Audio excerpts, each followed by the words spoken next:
Hey everyone, and welcome back to another video. Today it is time to round up all of the lesser known, interesting features, changes, and details that we have for Battle for Azeroth. There have been quite a few interviews and Q&A sessions with the developers that weren't on the main panels, so I've sat through all of those and I've pulled out the information that I think you'll really care about. The first thing that we're going to cover is the new social communities feature. Now, this was actually talked about in one of the main panels, but I didn't really think it would get its own video. So, this is pretty awesome though. It's a new feature that works alongside the current guild system, and both of them are in the same UI window as it would seem.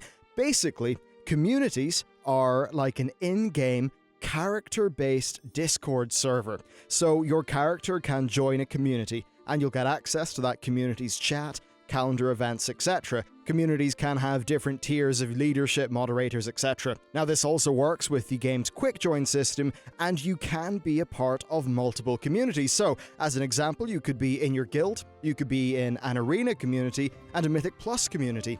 The idea here is that it's going to help to form more social bonds between players and allow us to expand the amount of high-quality interpersonal relationships that we have in-game. Now, as a YouTuber, I'm specifically interested in this because it would let me create a community for viewers that anyone could join, even if they're already in a guild, which is something I'm very excited about for this expansion. Next, let's hop over to something that will be quite exciting for the orcs and the trolls. One of the longest requested character customization features is finally making it into the game.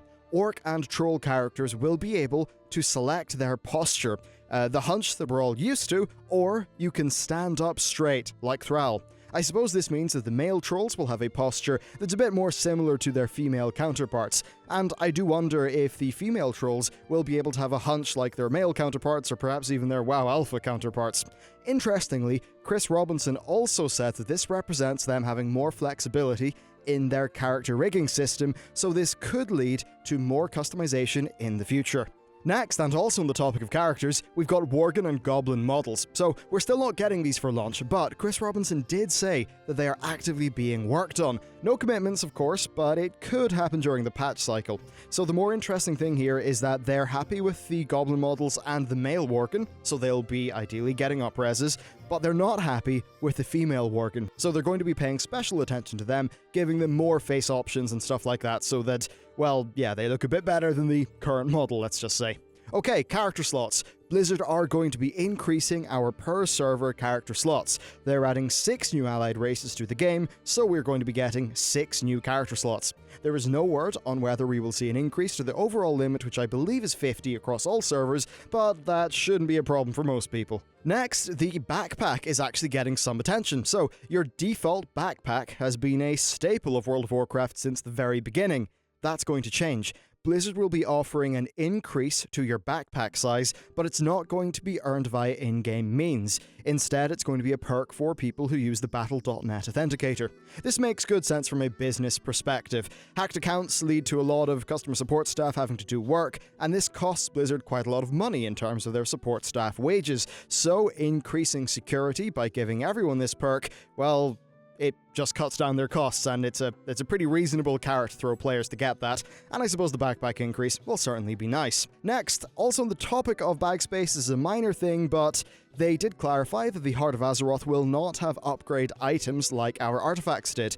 Basically, we're not dealing with 3 different spec-specific items, so we don't need a physical item that applies power to our currently equipped weapon anymore. Basically, whenever you go up to Azerite, your neck will automatically empower itself and nothing will enter your bags, so this should be less of a headache in terms of your bag space management than in Legion. Okay, let's talk about the item squish. So there's going to be another one in Battle for Azeroth. Unlike the Warlords of Draenor squish though, they're also squishing the item levels. Now, I think this will be fantastic for the game, which is really what I thought for Warlords as well. Numbers are getting really massive again, item levels are getting up to 1000. The core improvement here is that smaller numbers are more readable at a glance. So while I think that moving from 300,000 to 600,000 feels good, moving from 2,000 damage to 4,000 damage is better. Now sure, both are a doubling of numbers, but the smaller numbers are more readable at a glance. If you are doing, say, 562,000 and 31 damage, that's just quite cluttered. The 31 is there, but it doesn't really matter, it's visual noise. So by squishing down the size of the numbers, they're just more readable at a glance. Now the item level squish allows for them to make gear more sensible as characters are leveling up. Right now, you can have massive item level jumps between expansions, but a tiny stat increase, so that's all going to be rounded out.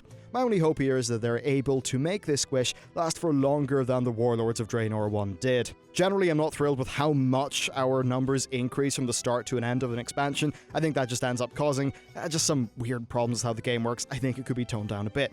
Okay, let's talk about classes. So, they did not talk about classes much, but we do have some good information here. First, class buffs for raids are coming back. Blizzard sees these as being good for class identity, and they like the idea of your team getting together and powering each other up, so that when you do a raid boss, you've all powered each other up and you're kind of stronger because you're together. That's like the core fantasy. So that's one thing. The next thing, if you play your Legion character without your artifacts, it's going to feel kind of strange. So how are they going to deal with that when we actually lose your artifacts in this next expansion? Well, basically, there are some times where artifact traits, or indeed your artifact ability, will be made talents. And then there's other times where they're just going to be baked into the spec baseline. So basically, we're going to lose the not-so-great stuff and ideally keep the good stuff.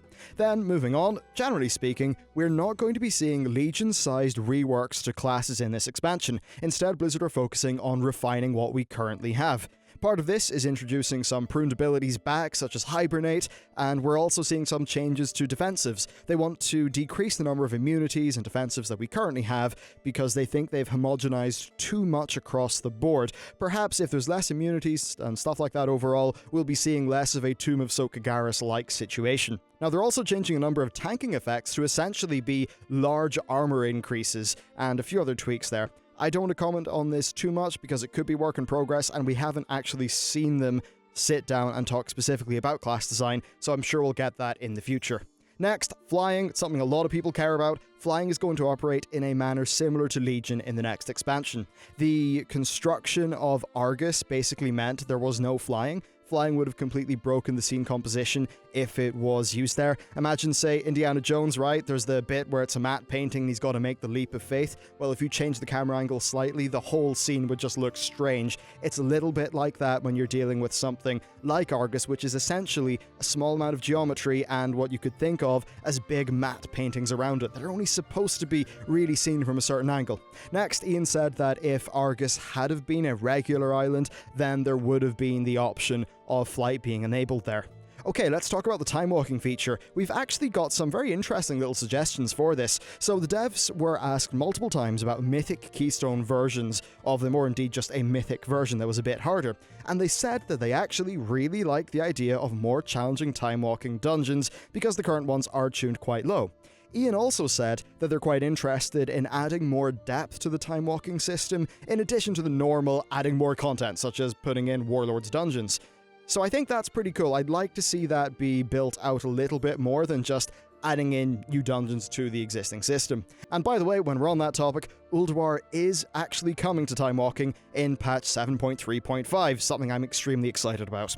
Next, professions. So, professions are going to follow parts of the Legion model with things like ranks continuing. However, they did say we'll be seeing less quest content as a barrier to recipes. There will be some quest stuff, just less extensive. Personally, I think this is great. The amount of profession quests for me just got annoying, as questing is not the core fantasy of doing trade skills. I want to do trade skills because I want to be a goblin and use the auction house. Okay, let's move on to mission tables. So we got a little bit about this. It seems like we won't be seeing the Legion system. They did say that they have something which fills a similar niche, but that, for an example, Legion followers are going to be dropped. So overall, I'm happy with what they're pointing towards here. I don't think that system adds a great deal to the game, and hopefully they can find a more engaging alternative. And next, a quick note on World PvP, in addition to the stuff I've already talked about. Later on in an interview, J. Allen Brack mentioned that he liked the idea of Warden Tower-like things around the world to help to bring the conflict to life. I think this would be a very good move, but we'll need to see a lot more than just Warden Towers in my view. What I actually love is the idea of having faction-themed PvE objectives if you've opted out of World PvP, but if you are opted into PvP, then you would actually see a full-style PvP objective in the world. Now, do remember that the way World PvP works is based on a toggle. If you enable it, you are literally like phased onto a different server shard. So, yeah. If you want all the info on that, just check out my video that sort of covers it, because it could be a very, very cool system.